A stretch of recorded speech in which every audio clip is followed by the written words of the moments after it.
එදත් අදත් හරිම සුන්දර ගමක් තමා කොත්මලේ කියලා කියන්නේ.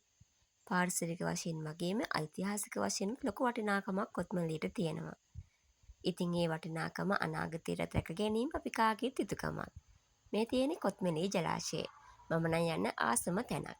ඉතින් කොත්මලේ ජලාශයට ඉහළින් කොත්මලේ විහාරය එහෙම නැත්නම් මහවැලි මහසෑය දකින්නට පුළුවන්. කොත්මලේ ජලාශයට යට වෙච්ච පන්සල් සිහි කරන්න තමා මහවැලි මහසෑය ඉදි කරලා තියෙන්නේ.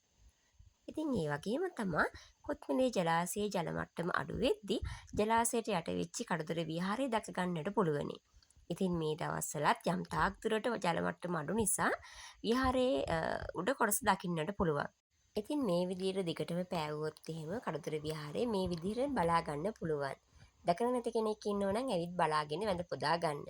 මොකද ජලයෙන් යට තියෙන නිසා මේවා මේ විදිහට හැමදාම තියෙන එකක් නැහැ. විනාශ වෙලා යාවි.